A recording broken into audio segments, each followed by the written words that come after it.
On the night of September 11, 1971, an amateur radio operator was adjusting his radio frequencies for communication with other enthusiasts.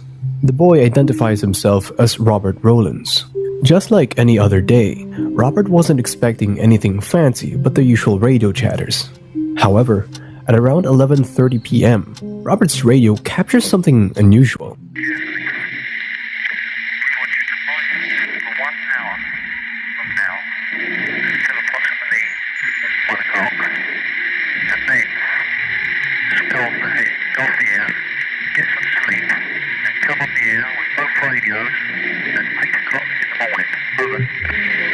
This wasn't the routine chatter of his radio club. It's a walkie-talkie snippet of two voices discussing what sounds like a burglary. For weeks, Robert had been hearing the sound of machinery drilling through walls, always on the weekends. As he listened to the walkie-talkie chatter on his scanner, a chilling thought crept into his mind. Could someone be planning a robbery in the local cigarette shop? With a sense of urgency, he dialed the police and recounted every detail he had heard on the radio. However, the officer on the other end of the line simply brushed it off, attributing it to what they believe was a prank by a mischievous kid. Nonetheless, they left Robert with a simple suggestion. Next time, record those messages if you catch anything interesting. But little did they know, this prank was the first clue to a daring heist unfolding just around the corner.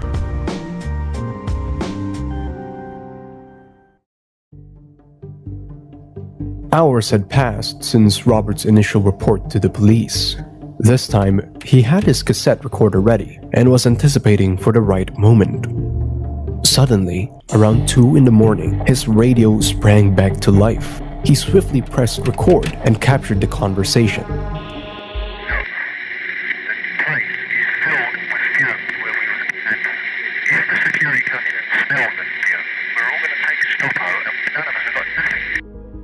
With the damning evidence in hand, Robert called the police again. However, accounts differ on how the police responded.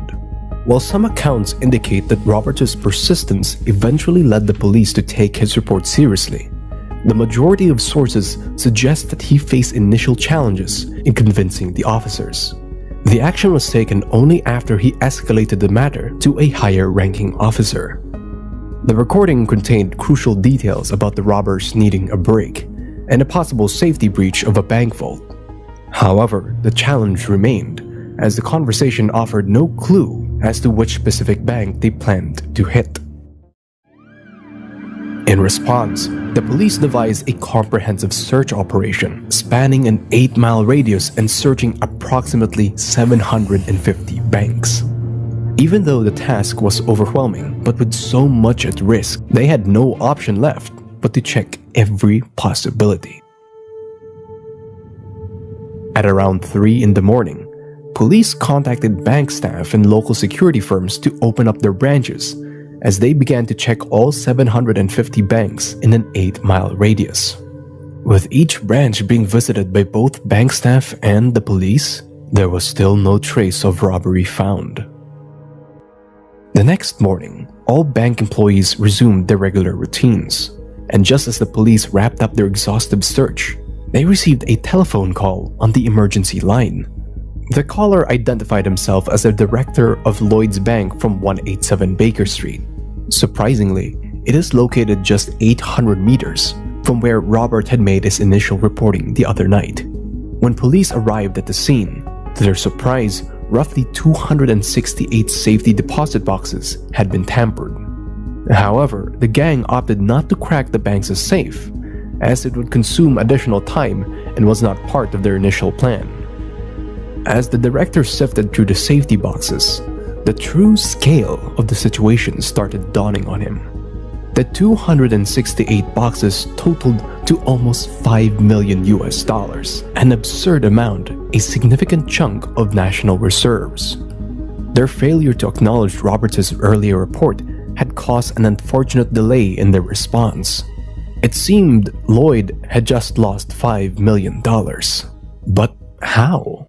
This happened in September 1971, but what led to this moment actually started a year earlier.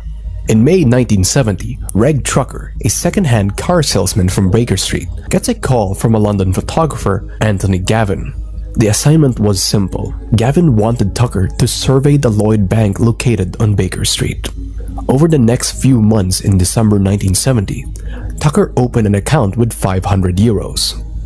2 months later, as per the laid plan, Tucker rented a safety deposit box in the Lloyd branch. But what was the plan? You see, in the late 90s, the bank had a policy that permitted customers to have privacy when accessing the vault. Tucker saw this loophole in the system as his golden opportunity.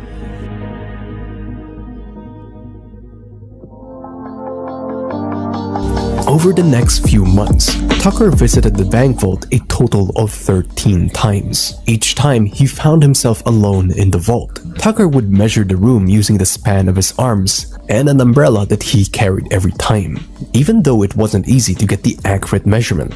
The regularly sized floor tiles, each of which was 9 inches square, aided to get an exact measurement of the room. This was just enough for Tucker to draw a map of the room, plotting the exact position of the cabinets and the furnitures. Despite Tucker having his insider job mapped out, they still needed equipment to execute their plan.